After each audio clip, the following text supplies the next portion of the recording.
मैं मोहित दुबे हूँ। मेरा सवाल यह है कि आप शहीदों के परिवार से आते हैं, आपकी दादी भी डिस्क्वालीफाई हुई, जनता के बीच गई, आप सत्ता में वापस आए। आज के दौर में राहुल गांधी भी डिस्क्वालीफाई हो गए हैं क्योंकि तमाम आपने इश्यूज़ को उठाया, चीन के इश्यूज़ को उठाया। क्या राहुल गांधी भी जनता के बीच में जाएंगे और वही वापसी फिर से करेंगे? राहुल गांधी भारत जोड़ो यात्रा में 4.5 महीने जनता के बीच में रहेंगे और वो मेरा काम है, वो मैं करता जाऊंगा। हाँ जी, अनवर।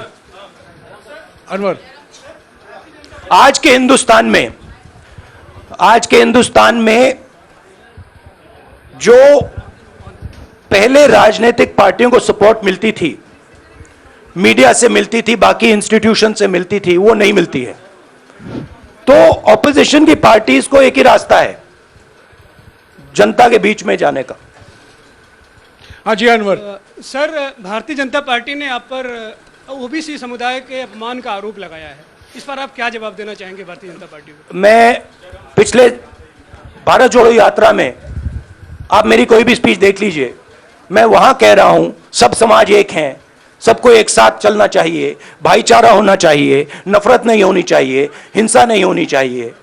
तो मेरी पोजीशन बिल्कुल क्लियर है। ये ओबीसी का मामला नहीं है, ये नरेंद्र मोदी जी और अदानी जी के रिश्ते का मामला है।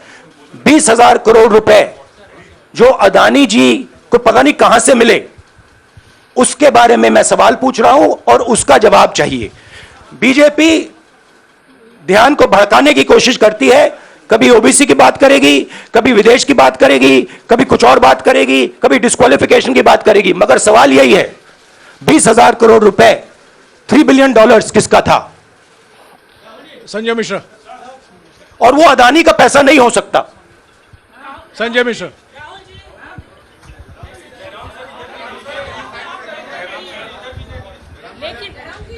आपने कहा आप डरते नहीं हैं, लेकिन स्टेट के टारगेट पे हैं और स्टेट आपके खिलाफ है, पूरी स्टेट, पूरी मशीनरी आपके खिलाफ है।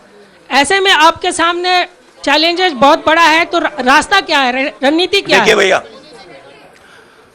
चाहे स्टेट हो चाहे कुछ भी हो, मैं सच्चाई को देखता हूं, मुझे और किसी चीज में इंटरेस्ट नहीं है। मैं सच्चाई बोलता हूं। राजनीति में यह फैशनेबल बात नहीं है, मगर यह बात मेरे खून में है। मैं और कोई रास्ता निकाल ही नहीं सकता हूं। तो मेरा काम यह है, यह मेरी तपस्या है, जीवन की तपस्या है, उसको मैं करता जाऊंगा। चाहे मुझे डिस्क्वालीफाई करें, मारे पीटे, जेल में डाले, मुझे कोई फर्क नहीं पड़ता। मुझे अपनी तपस्या करनी है। इस देश ने मुझे सब कुछ दिया है। शांत हो जाइए। इस देश ने मुझे सब कुछ दिया है, प्यार दिया है, इज्जत दी है,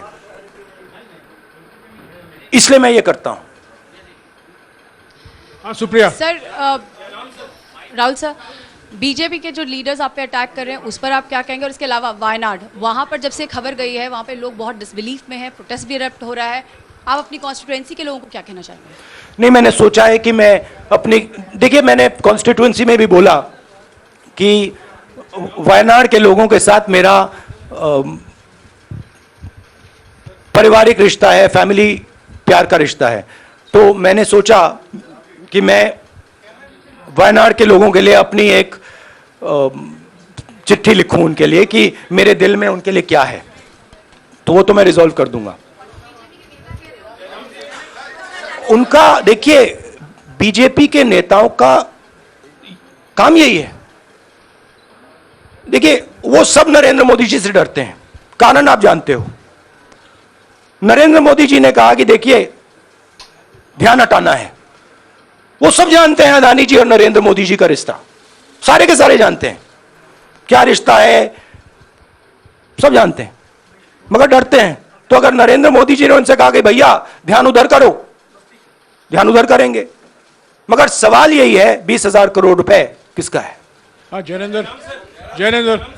राहुल जी, पूरी कांग्रेस पार्टी, सर, पूरी कांग्रेस पार्टी ये कह रही है कि आप चाहे वो गुजरात की कोर्ट ने आपको सजा सुनाई या आपका निलंबन हुआ, ये सब कुछ केंद्र सरकार, प्रधानमंत्री के इशारे पर हो रहा है। लेकिन बीजेपी कह रही है कि कानून ने अपना काम किया है। तो जो ये दलील है कि कानून ने आपको सजा दी है और उसी की वजह से आपका निलंबन भी हुआ है, इस पर आप क्या कहेंगे? देखिए, कि आपको लगता है कि लीगल PM के मैटर इशारे है, पर ये हुआ है? लीगल मैटर है। मैं हिंदुस्तान के लीगल सिस्टम को रिस्पेक्ट करता हूं। मैं लीगल मैटर पे इस प्रेस कॉन्फ्रेंस में बात नहीं करना चाहता हूं। हाँ संजीव, अगर आपके लीगल सवाल होंगे तो आप हमारी लीगल टीम से पूछ लीजिए। Sanjeev, 1 minute Sanjeev.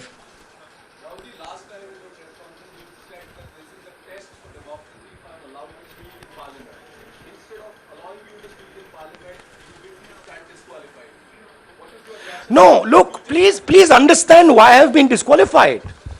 I've been disqualified because the Prime Minister is scared of my next speech. He's scared of the next speech that is going to come on Adani, right? I've seen it in his eyes. So he's terrified of the next speech that is going to come, and they don't want that speech to be in Parliament. That's the issue. That is why, first the distraction, now the disqualification. Please don't be confused about this matter. There is a deep relationship between Narendra Modi ji and Mr. Adani. There is a question. 20,000 crore rupees have suddenly arrived in Mr. Adani's shell companies. Where has this money come from? Whose money is it? It is, some of these companies are defense companies. Why is the defense ministry not asking this question? Why is the defense ministry not asking the question? But please explain to us, whose money is this that is being spent on our drone development, that is being spent on our missile development, that is being spent on our ordnance production? Why is the defense ministry not asking this question? हाँ मंजरी,